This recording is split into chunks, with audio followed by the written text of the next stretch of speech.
গল্পের নাম the silent manner. পর্ব 14 আর 15। লেখিকা ডায়না ইমরোজ লাকি। দেশীয় ছেলে মিজানুর রহমান, আলিমনগর গ্রামের বাসিন্দা, রশিদ তালুকদারের পরিচিত। মিজানুর রশিদকে বলল, চাচা, আজমাত কিরগিজ একজন পর্যটক, গ্রামটিও ঘুরে ঘুরে দেখবে আর এই গ্রামটি সম্পর্কে কিছু তথ্য সংগ্রহ করবে। তার জন্য আপনার সাথে কথা বলা দরকার ওর। রশিদ গলা পরিষ্কার করে বলল, কিসব ভাষায় কথা বলছে? মনে হচ্ছে আমায় গালাগালি করছে। ওর সাথে কথা বলব কিভাবে? আজমাত বাংলা বলতে পারে। কি বলছিস? হ্যাঁ, আমাদের দেশে আসার জন্যই বাংলা শিখেছে। রশিদ বলল, আমি এখন কথা বলতে পারবো না। আমার সাথে দারোগা সাহেব একটা বিষয় আলাপ করতে এসেছে। তাকে এখন সময় দেব। থেমে কুদ্দুসকে লক্ষ্য করে বলল, কালু অতিথিকে অতিথিশালায় নিয়ে যা, ভালো মন্দ আপ্যায়ন কর। বুঝেছিস? বুঝেছি। আজমাত নুরবেককে কুদ্দুস অতিথিশালায় নিয়ে যায়। মিজানুর এবং সাথে আর একজন রাইডার্স চলে যায়। রশিদ পুনরায় চেয়ারে বসেন। ওপাশে বসল নুরুল। রশিদ মুখে পান ভরে বলল, আমি বরাবরই অতিথিদের সম্মান করি, যেমন আপনি ও আমার অতিথি। এখন আপনাকে ছেড়ে যদি আজমাতের সাথে কথা বলি, তাহলে আপনার অপমান হবে কি হবে না? নুরুল দৃঢ় কণ্ঠে বলল, হয়তো হতো। যাক গে, আপনার প্রশ্ন করুন। আপনার গ্রামে বেশ অনেক দিন হয় অনাকাঙ্ক্ষিত ঘটনা ঘটছে। 3 দিন আগে শামসুল নামের এক কৃষকের ছেলে নিখোঁজ হয়, এরপর ওর লাশ পাওয়া যায়। এগুলো কি হচ্ছে? রশিদ পিকদানিতে পিক ফেলে বলল, এগুলো কি হচ্ছে আমি কি করে বলবো? আপনি দারোগা, আপনি তদন্ত করুন, তবেই না উত্তর মিলবে। আপনি বরাবরই অপ্রীতিকর কথা বলেন কেন? মুখের ভাষায় যেন আগুনের স্ফুলিঙ্গ। রশিদ নীরব কণ্ঠে বলল, দারোগা সাহেব, মুখের ভাষা টানছেন কেন? যা সত্যি তাই বলছি। এতে আপনার গ্রামের দুর্নাম হবে। এরকম ঘটতে থাকলে সবাই আপনার দিকেই আঙুল তুলবে। এরকম সাহস কারো নেই। আর শামসুলের ছেলের জন্য খুবই খারাপ লাগছে। অবুঝ শিশু ছিল। রশিদের কণ্ঠে ব্যাকুলতা। নুরুল বলল, আজ আমি আসি। আপনি আপনার অনুচারীদের আজ থেকে আরও সতর্ক করে দিবেন। আমিও তদন্ত করছি বলে চলে যায় নুরুল। শায়েম এবং রায়ান রশিদের কাছে আসে। শায়েম বলল, আব্বা, আপনি শুধু একবার আদেশ দেন, ওই দারোগার মুন্ডুটা আলাদা করে দেই। রশিদ বসা থেকে দাঁড়িয়ে বলল, ও অস্থির হলে হবে না। গ্রামের মানুষদের দেখাশোনার দায়িত্ব আমার। তাদের অসুবিধে হলে আমার কাছেই আসবে। মাথা ঠান্ডা রাখু। রায়ান বলল, আমরা সত্যিই অবাক হয়েছি কিভাবে ওর ছেলেটা মারা গেল। আর এ আমাদের দিকেই আঙ্গুল তুলছে কি? রশিদ বল, উছাড। নতুন অতিথি এসেছে, তার খেয়াল রাখ। কিরগিজ ছেলে, এখানে আপ্যায়নে ত্রুটি থাকলে বিদেশে গিয়ে আমাদের নামে দুর্নাম করবে। আমরা তার খেয়াল রাখব। রশিদ একটু চিন্তিত ভঙ্গিতে বলল, আচ্ছা, ছেলেটির সঠিক উদ্দেশ্য কি রে? রায়ান বলল, ও একজন পর্যটক। সারা দেশেই ঘুরে ঘুরে দেখে, বিভিন্ন তথ্য সংগ্রহ করে। তোরাও যা ওর ঘরে, গিয়ে কিরগিজ সম্পর্কে কিছু জান। শুনেছি কিরগিজস্তান অনেক সুন্দর, পাহাড়, হ্রদ সব মিলিয়ে আকর্ষণীয় জায়গা। আপনি যা বলবেন ও আদবের সাথে বলল সায়েম। ঝিলমিল হাতে সকালের খাবার নিয়ে ফারদিনার ঘরে উপস্থিত হয়। ফারদিনা আয়নার সামনে বসে চুল বাঁধছে। কালো রঙের সিল্কের শাড়ি পরেছে, কপালে কালো টিপ। ফারদিনা নুপুরের শব্দ পেল, ঘুরে তাকাল। এতক্ষণে তোর আসতে হলো? সারাদিন ঘরে বইসা থাক। ওদিকে বিলাতি এক বাবু এসেছে। কি বলছিস? কে এসেছে? কিরগিজ যুবক, আজমাত নুরবেক। অনেক সুন্দর, মনে হয় পর্যটক। কোথায় আছে এখন? অতিথিশালায়। কোন ভাষায় কথা বলে? তাদের ভাষায়। শুনেছি বাংলাও বলতে পারে। সুফিয়ান থাকলে এখন ভালো হতো। কিরগিজ ছেলে দেখতে পেত ভালো হতো না বলো? সব কিছুতেই ওরে টানতেছ দেখছি। ভালো বাইসা ফালাইছ, তাই তো? ফারদিনা থুতনি বুকের দিকে নিয়ে মৃদু হাসা, এরপর মাথা ঝাঁকাল। হুম, ওরে কইতাছ না কেন? কখন কে আইসা খোলা জায়গায় ফসল ফলায় কে জানে বলে খাবারের থালা থেকে খাবার তুলে নিজের মুখে দিল। ভয়ে কার? যদি আব্বা ভাইয়েরা জানতে পারে সুফিয়ানকে তারা খুব বিশ্বাস করে, কিন্তু সে একজন কৃষক। এই সম্পর্ক যদি মেনে না নেয়? ঝিলমিল বল, ধুর, আগেই খারাপ কিছু হবে ভাবতাছিস কেন? ভালো কিছু হইতে পারে কি? ভালো কিছু হবে? হইব। শোনো, তুই আগে প্রেমের প্রস্তাব দিলে সুফিয়ান তোরে ঘুরাইতে পারে। ব্যক্তিত্ব সম্পন্ন মানুষ। তার চেয়ে সুফিয়ান এর মুখ থেকে সত্যটা বের করব। কিভাবে? তোর মামাতো ভাই তো আইলো না। আইলো কে? কিরগিজ বেডা। তুই ওই বিলাতির সাথে সুফিয়ান এর সামনে ঘেঁষে ঘেঁষে কথা বলবি। পারবি না? পারব। কিন্তু এতে লাভ কি হবে? ঈর্ষা হইব সুফিয়ানের। দেখবি আগুনের মতো জ্বলব। আর বলতে বলতে মুখ ফসকে সত্যটা বলে দিবে। তাহলে এখন আমাদের কি করতে হবে? ওই বিলাতি আইছে ঘুরতে। ওরে ক্ষেতের ওদিকে ঘুরতে নিয়ে যা। সুফিয়ানকে দেখাই দেখাই কথা বলবি। তারা অতিথিশালায় গেল। আজমাত নোটে কিছু লিখছে। দুজন দাসী তার ব্যাগপত্র গুছিয়ে রাখছে। মেয়েদের নুপুরের আওয়াজ পেয়ে চোখ তুলে তাকায়। ফারদিনা আগ বাড়িয়ে বল, আমি ফারদিনা, এই বাড়ির একমাত্র মেয়ে। আপনি নিশ্চয়ই কিরগিজস্তান একজন পর্যটক। ঠিক বললাম তো? হ্যাঁ। তোমাদের গ্রাম অনেক সুন্দর। পুরোটা দেখা হয়নি, তবে এখন যখন এখানে এসেছি দেখে নেবগু। আপনি কিরগিজস্তানের কোথায় থাকেন? আমি বিশকেক থাকি। তোমার রিয়া হচ্ছে? ফারদিনা আজমাতের কথা শুনে হেসে উঠল। বলল, ওটা রিয়া নয়, বিয়া অথবা বিয়ে। আর হচ্ছে না? হয়েছে, হবে। তোমার বিয়ে হয়েছে? এভাবে হবে? নিন একবার বলুন। তোমার বিয়ে হয়েছে? এবার ঠিক আছে। না হয়নি গি। এখানে আসার পর খুব অস্বস্তি হচ্ছিল। এখন তোমাকে পেয়ে মনে হচ্ছে একজন সঙ্গী পেলাম গি। চলুন, আপনাকে আমাদের আশপাশটা দেখাই। তোমরা যাও, আমি পোশাক বদলে আসছি। রশিদ তালুকদার দুশ্চিন্তায় আছেন। নতুন জমি ফসলের জন্য উন্মুক্ত করেছে। এখনই সময় সারা বছরের জন্য ধান, শাকসবজি, ফলমূল রোপণ করা। আজ 4 জন কৃষক অনুপস্থিত, কাজে আসেনি। আজকে বীজ রোপণ না করলে আর একটা দিন পিছিয়ে যাবে। রশিদ এটা মানতে পারছেন না। তিনি সোফায় বসলেন। কুদ্দুসকে ডাকল লম্বা কণ্ঠে। কুদ্দুস হাজির হয়। বল, এত জোরে ডাকলেন, কিছু হয়েছে? কিছু হলে কি খুশি হতিস হতচ্ছাড়া? আমার মাথাটা টিপে দে, ভীষণ ব্যথা করছে গু। কুদ্দুস মাথা টিপতে টিপতে বলল, এত চিন্তা কিসের? কি ভাবেন এত? 4 জন কৃষক আজ খেতে আসেনি। আজকেই বীজ রোপণ করতে হবে। বাকি যারা এসেছে ওরা সব সামলাতে পারবে না। এটা দুশ্চিন্তার কি না? দুশ্চিন্তার বিষয় গু। সমস্যার কথা তো শুনলি, এখন সমাধান দে। কুদ্দুস ঠোক গিল। ও কিভাবে সমাধান দিবে? রশিদের বিচক্ষণ প্রশ্ন, কিন্তু তার প্রশ্নের না দিতে পারলেও যে কটু কথা শুনতে হবে। কি হলো, সমাধান দে গি। কুদ্দুস তাকায় সিডির দিকে। রায়ান, আরিব, সায়েম নিচে নামছে।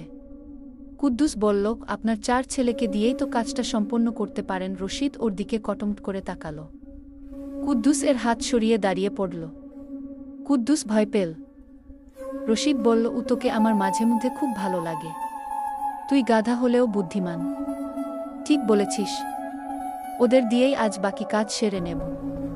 এতে করে মজুরিও বেঁচে যাবে গু। কিসের মজুরি আব্বা? জিজ্ঞেস করল সায়েম। রশিদ বলল, তোরা এখনই পোশাক বদলে নে, এরপর খেতে গিয়ে বীজ রোপণ কর। এটা আপনি কি বলছেন আব্বা? বল আরিব। পিতার আদেশের উপর প্রশ্ন ছুড়া পাপ।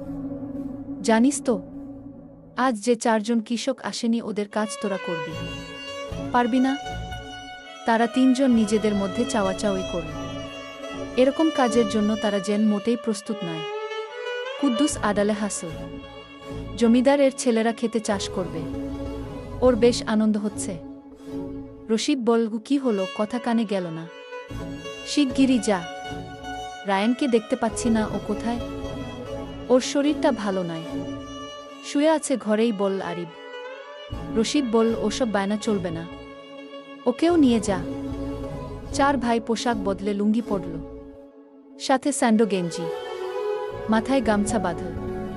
এরপর রওনা হয় ক্ষেতের দিকে। ফারদিনা, আজমাত, ঝিলমিল তারাও ক্ষেতের দিকে চলে যায়। ক্ষেতের অন্যান্য কৃষকরা জমিদার এর ছেলেদের দেখে হা হয়ে তাকিয়ে রইল। ফারদিনা, ঝিলমিল একে অপরের সাথে চাওয়াচাওয়ি করল। রশিদ উপস্থিত হন ক্ষেতের ধারে, সাথে অনুচারীগণ। ফারদিনা আশেপাশে তাকাল। সুফিয়ান কোথাও নেই। হাবলু, বদরু ওরা ক্ষেতে কাজ করছে। রশিদ গলা উঁচিয়ে বলল, কি হলো আমার পুত্ররা, ক্ষেতে নেমে পড়, সময় কম। তারা ক্ষেতে নামল। হাতে ফসলের বীজ নিয়ে দাঁড়িয়ে আছে, তবে ঠিক কিভাবে বীজ রোপণ করবে তারা জানে না। কুদ্দুস রশিদকে বলল, সর্দার একটা কথা বলি। বল। আপনার ছেলেরা ক্ষেতে চাষ করছে, আপনার খারাপ লাগছে না? না মানে আশেপাশের সবাই তো দেখছে। কর্মে লজ্জা নেই? কর্মই হয়। সৎ কাজে সম্মান বাড়ে। কি বাড়ে? যদি সম্মান। আদিব হাতে ধানের রোপণ চারা নিয়ে ঘুরিয়ে ঘুরিয়ে দেখছে। কিভাবে এটি রোপণ করতে হবে সে জানে না। ধীরে ধীরে নিচের দিকে চারা নিয়ে ঝুঁকল। ঠিক সেই মুহূর্তে তার হাত কেউ ধরে ফেলে। চোখ তুলে তাকায় আদিব। সুফিয়ান। আদিব বলল, তুই এখানে যা, তোর কাজ কর, আমি সামলে নিতে পারব। সুফিয়ান বলল, রোপণ চারা আমার কাছে দে। শুনেছি তোর শরীর খারাপ, বাড়িতে গিয়ে বিশ্রাম নে। কি সুফিয়ান হাত থেকে রোপণ চারা নিয়ে গেল। রশিদ তালুকদার তীক্ষ্ণ দৃষ্টিতে দেখলেন। ঝিলমিল ফারদিনাকে ফিসফিসিয়ে বলল, তোর বাসিওয়ালা চইলা আইছে। রাখাল হইলেও ব্যাটার মধ্যে একটা ভাব আছে। কি বলিস? নজর দিস না, তোর দুলাভাই। আজমাত বলল, তোমার ভাইয়ের থেকে যে চারা নীল সে কে? সে সুফিয়ান। রাখাল বাসিওয়ালা গু। সুফিয়ান একবার ঘুরে ফারদিনার দিকে দেখল, এরপর চারা রোপণ শুরু করে। তার দেখাদেখি সবাই বীজ চারা রোপণ করতে শুরু করে। রশিদ বিটবিট করে বলল, এই ব্যাটা খুব বুদ্ধিমান। থেমে কুদ্দুসকে লক্ষ্য করে বলল, ও সবার জন্য জলের ব্যবস্থা কর, ওদের পিপাসা লাগবে। আজ রোদ খুব কড়া। সূর্য একদম মাথার উপরে, রোদ খুব কড়া। সুফিয়ান গলা উঁচিয়ে বদরুকে বলল, জল নিয়ে আয়, খুব জল তেষ্টা পেয়েছে। ফারদিনা বলল, আমি নিয়ে আসছি গু। শায়েম, রায়ান, আরিফ বলল, আমাদের ওদে। ফারদিনা কুদ্দুস এর হাত থেকে জল নিল। রশিদ শুধু তাকিয়ে রইল, কিছু বলতে চেয়েও পারল না। ফারদিনা জল নিয়ে তার ভাইদের অতিক্রম করে সুফিয়ান এর দিকে গেল। শায়েম, আরিফ সহ সবাই অবাক হয়ে গেল। সুফিয়ান হাতে চারা নিয়ে বলল, জল তোমার কাছে চাইনি, তুমি নিয়ে আসলে কেন? সবাই দেখছে। দেখুক, জল খেয়ে নাও। সুফিয়ান ঘুরে আজমাতের দিকে দেখল, বলল, বিলাতিকে? ও হচ্ছে আজমাত নুরবেক, কিরগিজস্তানের পর্যটক একজন। তুমি ওর সাথে গা ঘেঁষে কথা বলছো কেন? গা ঘেঁষে কোথায় বললাম? আমার চোখ চারটে। কষ্টা? চারটে? হ্যাঁ, আমি চার চোখ দিয়ে সব দেখি। যাক, পাগলে পাগলে ভালোই মানাবে। ফারদিনা রেগে বলল, তোমার জল খেতে হবে না বলে মুখ ভেঙচে দিল। হাতে কাদা লেগেছে। কিভাবে খাই? আমি খাইয়ে দেই? না, কলঙ্ক লাগবে। পূর্ণতার প্রথম ছোঁয়া কলঙ্ক। কলঙ্ক থেকেই পূর্ণতা আসবে। সুফিয়ান চোখ ভাঁজ করে বলল, এর মানে? ফারদিনা থতমত খেয়ে বলল, তুমি বুঝবে না। তুমি তোমার কাদা মাখা হাত আমার শাড়ির আঁচলে মুছে নাও, এরপর জল খাও। সুফিয়ান সবার দিকে তাকাল। তাদের দিকে কেউ তাকিয়ে নেই। রশিদ তালুকদার আজমাতের সাথে কথা বলছে। এই সুযোগে জল খাওয়াই যায়। সুফিয়ান ফারদিনার শাড়ির আঁচলে হাত মুছল। জলের পাত্র উঁচিয়ে হা করে জল খেয়ে নিল। ফারদিনার কাছে দৃষ্টটি আনন্দদায়ক ছিল। সে নিঃশব্দে হাসল। শায়েম কাদার মধ্যে ধপ করে বসে পড়ে বলল, এইসব কাজ আমার দ্বারা হবে না, কাদায় মেখে গেছি। ধুর, আব্বা দেখলে বকাবকি শুরু করবে। উঠে দাঁড়া, রায়ান বলল। সুফিয়ান তাদের কথোপকথন শুনে বলল, তোরা চলে যা, আমি সামলে নেবগু। পাক্কা তো? শায়েম জিজ্ঞেস করল। খুশিও হল। আমি মিথ্যে বলি না গি। শায়েম খুশি মনে উঠে দাঁড়াল। ক্ষেত ছেড়ে গেলেই একগাদা কথা শুনতে হবে। সে কথা শোনার জন্য প্রস্তুত, কিন্তু কাদার মধ্যে থাকতে না। কোনো কাজে অভ্যস্ত না থাকলে সে কাজ কিভাবে করে? অসম্ভব রকম কঠিন মনে হয় সেই কাজ। দুপুর গড়িয়ে সন্ধ্যার আগমন। সুফিয়ান বৈঠকে বসেছে। সোলেমান, লাল মিয়া, বদরু, হাবলু তার সামনেই। আজ তারা খোলা মাঠের উপর অবস্থান করছে। সুফিয়ান একটা গাছের মুগুর এর উপর বসা। একটা সিগারেট ধরাল।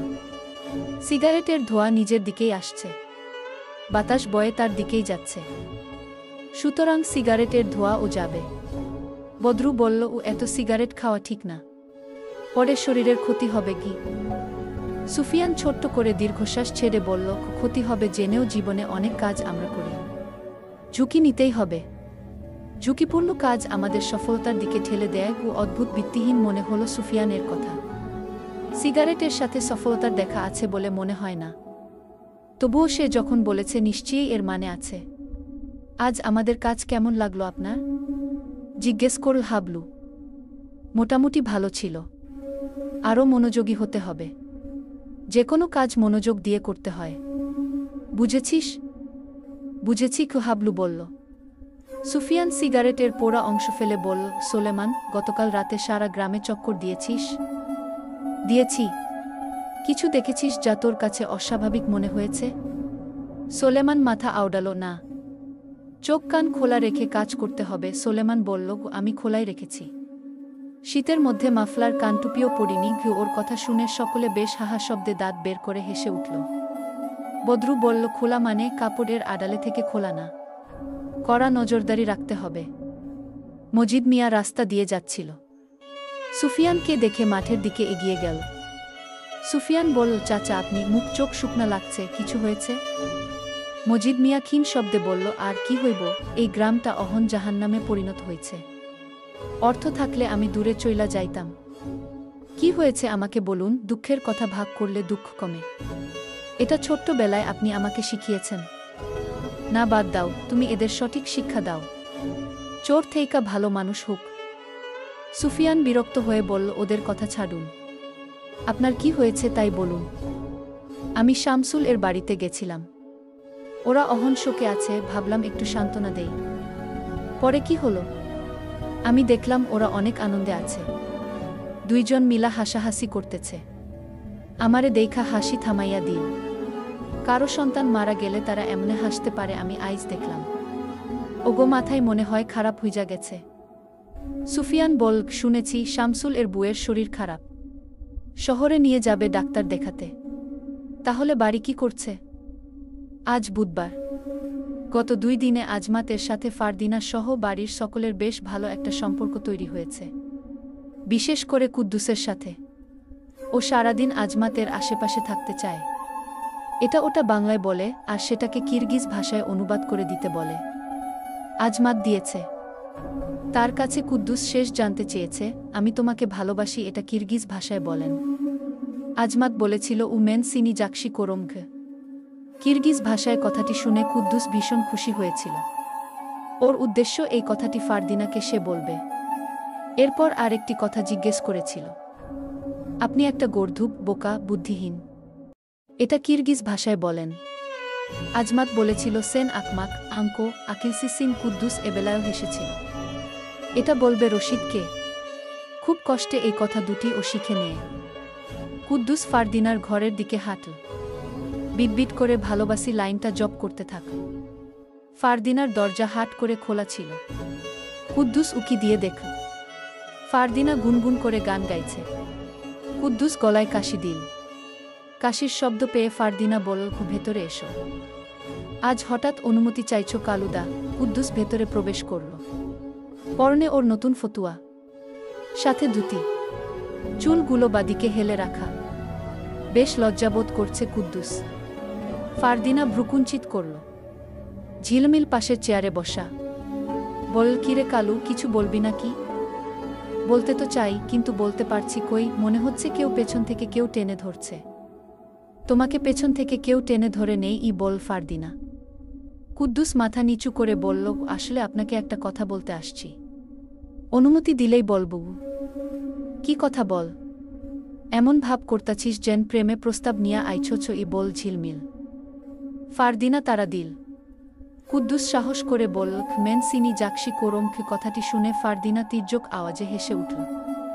সেই সাথে ঝিলমিল ও হাসল। কুদ্দুস তাদের হাসি দেখে থু হয়ে গেল। বলল, ও হাসছেন কেন? ফারদিনা হাসি থামিয়ে বলল, এটা তুমি নিশ্চয়ই আজমাতের থেকে শিখেছ। আমি তোমার আগেই শিখেছি, একজনকে বলার জন্য। কুদ্দুস মিটিমিটি হাসছে। এখনই জানাতে হবে না কিছু, পরে জানালেই হবে কি বলে চলে গেল। ফারদিনা ও ঝিলমিল একে অপরকে দেখে হাসল। ফারদিনা বলল, আমার প্রেমে কতকেই না ডুবল, কিন্তু ওই শালা সুফিয়ান কিছুই বলছে না, আর আমাকেও হয়তো বোঝার চেষ্টা করছে না। হয়তো বুড়ি হলে বুঝবে। এত অধৈর্য হইলে তো হইবে না। ঝিলমিল বলল, চল ছাদে যাই, ঘরে আর ভালো লাগছে না, প্রকৃতির শীতল হাওয়া খেয়ে আসি। রাত ঠিক 10:30টার কাছাকাছি। গ্রামে এখন অনেক রাত। এত রাতে কেউ বাইরে থাকে না, কাউকে আনাগোনাও করতে দেখা যায় না। কাউকেই যে দেখা যায় না এটা ভুল। কিছু চাষিরা রাতেও ক্ষেতের ধারে আসে, লণ্ঠন হাতে প্রায়শই দেখা যায় তাদের। কখনো আইলের উপর, কখনো ক্ষেতের মধ্যেই কারণে অকারণে হাঁটে। একে বলে কৃষকের ভালোবাসা তার চাষের উপর।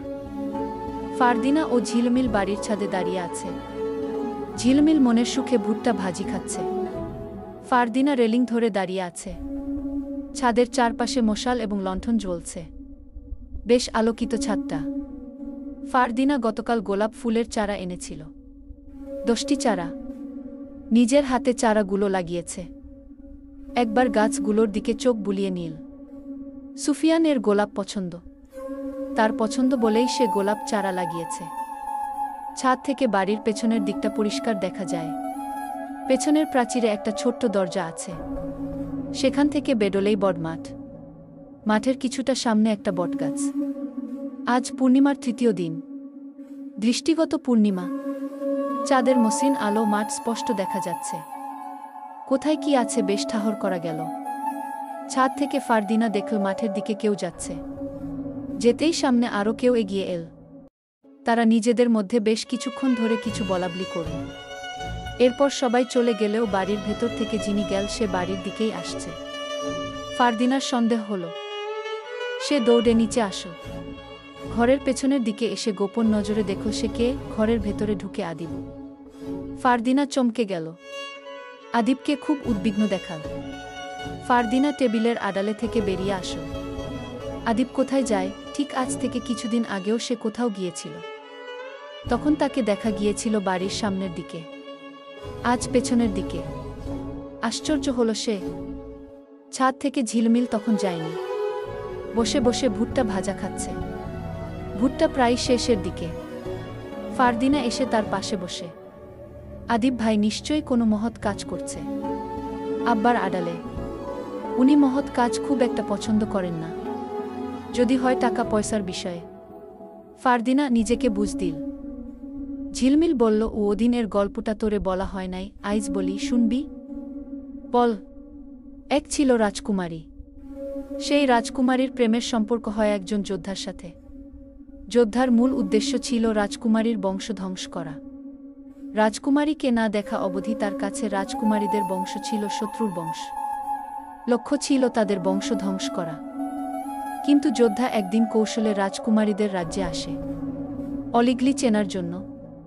আর ঠক সেদিন ই যোদ্ধা রাজকুমারীকে দেখে সে মুগ্ধ হয়ে যায়। এরপর রাজকুমারীকে প্রেমের প্রস্তাব দেয়। পুরুষ মানুষ মেয়ে পটাতে ওস্তাদ বলে রাজকুমারীকেও পুটিয়ে নেয়।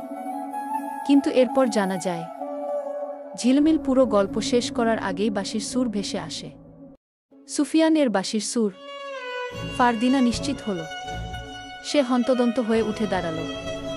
রেলিংয়ের সংস্পর্শে আসল। সুরটা আসছে বাড়ির ঠিক সামনের কোনাকুনি শিমুল গাছের দিক থেকে। ঝিলমিল বলল, উ দাঁড়ায় আছিস কেন? যা, আমি এদিকটা সামলে নেব। আর শোনো, তার সামনে ঘুরে ফিরে আজমাতের প্রশংসা করবি। দেখবি তার প্রতিক্রিয়া কি। বুঝছিস তো? বুঝেছি। তুই দেখিস কেউ যাতে টের না পায়। সুফিয়ানের বাঁশির সুরে যেন ফারদিনাকে টেনে আনো। ফারদিনা লণ্ঠন হাতে এগিয়ে এল সুফিয়ানের কাছে। লণ্ঠনের সোনালি রঙে তার চোখ দুটো ছলছল করছে। সুফিয়ান সুর থামিয়ে দিল। আজ তার পরনে গাঢ় মেরুন রঙের পাঞ্জাবি পাজামা, তার উপর মোটা শাল পেঁচানো। তাকে ভীষণ আকর্ষণীয় লাগছে। শ্যামবর্ণ এর পুরুষ নিখুঁত সুন্দর হয়। তার প্রমাণ সুফিয়ান। ফারদিনা পাশে বসল। বলল, তোমার আজকের সুরে কি ছিল? অপ্রকাশিত অনুভূতি প্রকাশ করার চেষ্টা। সুরে নয়, মুখেই প্রকাশ কর। এখনই নয়, সময় হোক। ফারদিনা সেকেন্ড দুয়েক চুপ থাকল। লণ্ঠনটা পাশে রাখল। এরপর নির্বাক হয়ে বলল, তুমি জানো আজ কি হয়েছে? কি হয়েছে?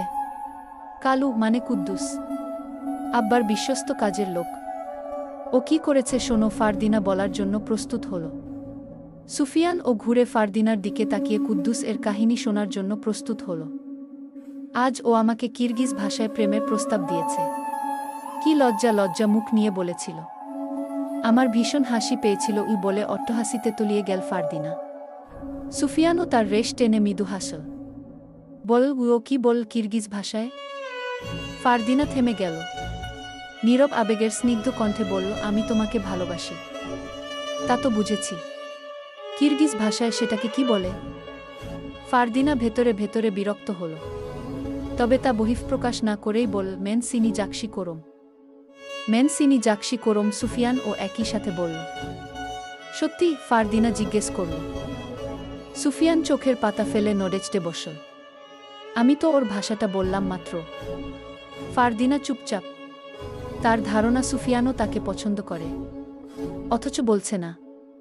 সে আগ বাড়িয়ে বলার পর সুফিয়ান যদি কোনো কারণে প্রত্যাখ্যান করে, না, খারাপ কিছু হবে এটাও সে ভাবতে পারছে না। সে প্রত্যাখ্যান করলে সত্যিই কি খারাপ কিছু হবে? এমনটা কেন ভাবল ফারদিনা? নিজেই যেন নিজের কাছে প্রশ্ন করল। সুফিয়ান বলল, চলো। কোথায়? সাগর পাড়ে।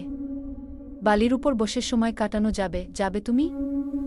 যাব, কিন্তু অনেকটা দূরে তো, হেঁটে যাব। না, অশ্বের পিঠে চড়ে। তুমি অশ্ব কোথায় পেলে? বাবার রেখে যাওয়া কিছু স্বর্ণের মুদ্রা ছিল, সেগুলো থেকে একটা মুদ্রা বেচে দিয়ে অশ্বটি কিনেছি, যাতে তোমায় নিয়ে দূরে চলে যেতে পারি। মানে? সুফিয়ান মাথা চুলকিয়ে বলল, মানে দূরে তোমাকে নিয়ে ঘুরতে যেতে পারি। কথাই বলবে না, যাবে? চলো। অশ্ব দাঁড়িয়ে ছিল শিমুল গাছের কাছেই। সুফিয়ান এসে অশ্বের কাছে হাঁটু গেড়ে বসে ফারদিনাকে বলল, আমার হাঁটুতে ভর দিয়ে ওঠো। ফারদিনা অশ্বের পৃষ্ঠায় চেপে বসে। সুফিয়ান উঠে তার পেছনে বসে অশ্বের লাগাম টেনে ধরল। চোখ তুলে ঘুরে সুফিয়ান এর দিকে দেখল ফারদিনা। রাতটা আজ নরম রূপালি আলো মোড়া। আকাশে আধখানা চাঁদ, তার চারপাশে মেঘের নরম চাদর ভেসে আছে। দূরে সাগরের ঢেউ গুনগুন করে উঠছে, যেন কোনো প্রাচীন প্রেমের সুর। সুফিয়ান অশ্বের পিঠে বসে লাগাম ধরে আছে, সাথে ফারদিনা বারবার ঘুরে দেখছে সুফিয়ানকে। তার পরনের শালটা বাতাসে উড়ে এসে সুফিয়ানের গাল ছুঁয়ে গেল হালকা করে। দুজনের চোখে মিলল এক চিলতে হাসি। অশ্বটি ধীরে ধীরে সাগরের ধারে এগিয়ে চল। চাঁদের আলো তাদের ছায়া পড়ল বালির উপর। দুটো ছায়া পাশাপাশি, যেন সাগরও চুপচাপ তাদের গল্প শুনছে। তুমি জানো, এই সাগর নাকি সব কথা শুনে রাখে, ফারদিনা বল মৃদু স্বরে। সুফিয়ান তাকাল দূরে, ঢেউয়ের গর্জনের ভেতর হারিয়ে যেতে যেতে বলল, তাহলে আজ আমাদের নীরবতাটুকু ও শুনুকু। অশ্বের খুঁড়ে খুঁড়ে বালির গন্ধ উঠছে। তারা অশ্ব থেকে নেমে দাঁড়াল। দূর থেকে সাদা ঢেউ এসে তাদের পায়ের কাছে ভিজিয়ে দিচ্ছে ঠান্ডা জলেতে। ফারদিনা হঠাৎ হাত বাড়িয়ে সেই ঢেউ ছুঁয়ে ফেল। এক ফোঁটা জল গিয়ে পড়ল সুফিয়ানের হাতে। সুফিয়ান হাসল, বলল, এই জলের মতোই তুমি ফারদিনা। ঠান্ডা, শান্ত, তবু গভীর। তোমাকে দেখে মনে হয় ভেতরে আকাশ পরিমাণ কথা জমিয়ে রেখেছ, কিন্তু বলতে পারছো না। সাগরের ওপারে যেন রাতটিও থমকে দাঁড়াল। শুধু ঢেউ, চাঁদ আর তাদের নিঃশব্দ ভালোবাসা। সুফিয়ান বালির উপর বসে এক হাতের উপর ভর রাখল। অশ্ব পাশেই দাঁড়িয়ে। ফারদিনা সাগরের জল ছুঁয়ে দেখছে, যেন বহুদিন পর সে জল পেয়েছে। সুফিয়ান বলল, যত খুশি আনন্দ করে নাও। এরকম সুযোগ আর নাও হতে পারে। কেন? এরপর কি আমি মরে যাব? বলে হেসে উঠল ফারদিনা। সুফিয়ান নিচু সুরে মলিন গলায় বলল, মরবে কেন? মৃত্যু ব্যতীত কতকে হারিয়ে যায়। ফারদিনা তার কাছে এসে বালির উপর বসে বলল, কি বললে ফিসফিসিয়ে? এখন বলো। তুমি অনুমতি দিলে একটা সিগারেট ধরাই? ফারদিনা মাথা আওড়ালো হ্যাঁ। ফারদিনা কিছুক্ষণ সুফিয়ান এর দিকে চেয়ে থেকে বলল, এত সিগারেট খেলে ফুসফুস পুড়ে যাবে। সুফিয়ান ঠোঁট বেঁকিয়ে হেসে বলল, অন্তর তো অনেক আগেই পুড়ে গেছে। অন্তর পুড়ে যাওয়ার তীব্র গন্ধ হয় না, নয়তো আমার পাশে কেউ দাঁড়াতে পারত না। আগে তোমাকে দেখে সুখী মনে হয়, কিন্তু এ কথার মানে বোঝায় তুমি বড্ড উদাসীন। সুফিয়ান সিগারেটের ধোঁয়া ছেড়ে বলল, সুখ এবং দুঃখ মিলিয়েই মানুষের জীবন। জীবন যতদিন আছে, সুখ দুঃখ ততদিন আছে। তোমার জীবনে এমন কোন ঘটনা আছে যা হৃদয় বিদারক? আছে। সময় হলে একদিন সব বলব। সে কথাগুলো আমি সহ্য করতে পারব। ফারদিনার কণ্ঠস্বর থমকে গেল যেন। সুফিয়ান হেসে বলল, হয়তো। এরপর সিগারেট টানার প্রতি মনোযোগ দিল। ফারদিনা দৃষ্টি সরিয়ে ফেল, আঙুল দিয়ে বালিতে আঁকিবুকি শুরু করল। সুফিয়ান সিগারেট শেষ করে বলল, তোমাকে দেখলে আমার মায়ের কথা মনে পড়ে। আমার মা ছিলেন ভীষণ সুন্দরী, ঠিক তোমার মতো। তার মন খারাপ হলে আঁকিবুকি শুরু করত। তুমি এখন যেভাবে শুরু করলে। ফারদিনা হেসে বলল, আর তোমার সাথে থাকলে আমি তোমার মধ্যে আদিব ভাইকে দেখতে পাই। আদিব ভাই বেশিরভাগ সময় আমার ঘরে এসে সিগারেট খেত। এই জন্য আমি সিগারেটের গন্ধ সহ্য করতে পারি। এই গন্ধটা আমার ভালো লাগে। সবার থেকে তুমি আলাদা ফারদিনা। অন্যরা যে জিনিসটাতে বিরক্ত হয়, তুমি সেটাতে খুশি হও। আমার ভাগ্যেটাও সবার থেকে আলাদা। বলে এক ঘন নিঃশ্বাস ছাড়ল ফারদিনা। রাতের গভীরতা নেমে আসছে। চাঁদ ঠিক মাথার উপরে। গুড়ি গুড়ি মেঘ উড়ে যাচ্ছে। দূরের বন থেকে শেয়ালের হুক্কার ভেসে আসছে, সাথে ঝিনি পোকার ডাক, সাগরের ঢেউয়ের শব্দ, বাতাসের মৃদু ঘ্রাণ। এমন রাত শুধু কল্পনা করা যায়, বাস্তবে খুব কম মিলে। এই রাতকে সবাই উপভোগ করতে পারে না।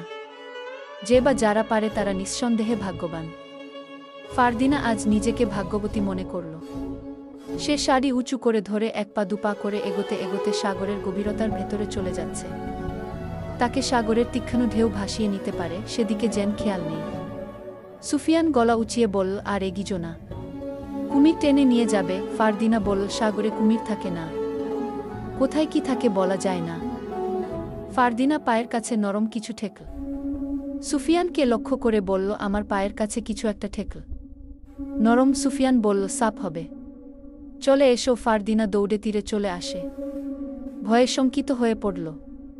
সুফিয়ান ঠোঁট চেপে চাপা স্বরে হাসল। তাৎক্ষণিক ঢেউজে তীরে সাদা রঙের একটা খণ্ড এসে উঠল। ফারদিনা বলল, ওটাই বোধহয় আমার পায়ে ঠেকেছিল। সুফিয়ান এগিয়ে যায় সাদা খণ্ডের দিকে। পা দিয়ে নাড়িয়ে দেখল মৃত্যু বাচ্চার দেহ। সাদা, জলে ফুলে উঠেছে। দেখে বোঝা যাচ্ছে লাশের বয়স বেশি দিন হয়নি। মুন্ডু নেই। ফারদিনা চোখ তুলে সাগরের দিকে তাকাল। একটা ট্রলার আসছে, ঠিক তাদের দিকেই। বলল, দেখো, একটা ট্রলার আসছে। ডাকাত হতে পারে। চলো এখান থেকে। ভয় পেজো না, আগে দেখতে দাও। ট্রলারটি ধীরে ধীরে তার গতি কমিয়ে নিল। 4-5 জন লোকের ছায়া দেখা যাচ্ছে। লণ্ঠন জ্বলছে। ট্রলারটি কিনারার কাছাকাছি এসে থেমে যায়। সুফিয়ান ফারদিনাকে নিয়ে অশ্বের দিকে হেঁটে গেল। ট্রলারের লোকগুলো যেন তাদের দিকেই দেখছে। ট্রলার থেকে একটা তীর ফলক ছুটে আসো। বালিতে তীরটি বিদ্ধ হল। ফারদিনা চমকে উঠল। সুফিয়ান তীর ফলকটি হাতে তুলে নিল। সাথে একটা চিঠি। চিঠিটা খুলে মনে মনে পড়ল। ফারদিনা জিজ্ঞেস করলে কোনো জবাব মিলল না। সুফিয়ান চিঠিটা ছিঁড়ে স্ফুলিঙ্গ দৃষ্টিতে তাকালো ট্রলারে থাকা লোকগুলোর দিকে। ট্রলার ছেড়ে দিল। তারা চলে যায় যে পথে এসেছিল সে পথে। ফারদিনা নির্বিকার কণ্ঠে জিজ্ঞেস করল, চিঠিতে কি ছিল? কিছু নাই। চলো বাড়ি ফেরা যাক। আমি শুনতে চাই, বলো। কথা বাড়াচ্ছ কেন? ফারদিনা মুখে চিন্তার ছাপ স্পষ্ট করে বলল, ওরা কারা ছিল, কি ওদের উদ্দেশ্যে ছিল, আর ফিরেই বা গেল কেন? কিছু না বলে। তুমি বড্ড বেশি কথা বলো। আজ তোমাকে বাড়ি দিয়ে আসব, আর তোমাকে নিয়ে কোথাও বের হব না। ফারদিনা কাঁদো কাঁদো গলায় বলল, আমি তোমাকে খুব বেশি বিরক্ত করছি, তাই না? আমি যেদিন থাকব না সেদিন বুঝবে। থাকবে না? কোথায় যাবে? মরে যাব। সুফিয়ান রেগে বলল, আর একটা ফালতু কথা বললে থাপ্পড় দিয়ে গাল লাল করে দেব। ফারদিনা একদম নীরব হয়ে গেল। সুফিয়ান অস্বস্তি বোধ করল। পাঞ্জাবির পকেট থেকে সিগারেট বের করল। সিগারেট ধরিয়ে লম্বা টান দিল। এরপর বলল, চিঠিতে ওরা তোমাকে চাইছিল। তোমাকে নিতে এসেছিল ও। পরে পর্ব পড়তে চাইলে অবশ্যই একটা লাইক আর একটা কমেন্ট করে যাবেন।